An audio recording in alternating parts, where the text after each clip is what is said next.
Hello everyone, I hope you are doing well. Today we will talk about how to fix or how to solve the problem of translation button not showing on the application of REDnote. We click on settings. Here we click on apps, default apps, app settings.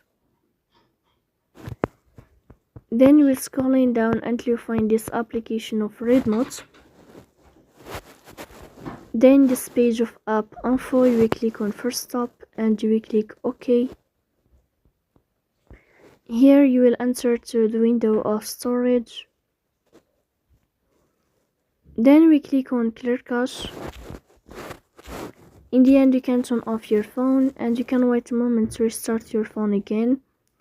So please don't forget to support us by like and subscribe. See you next time in another video and thank you for your watching and your attention.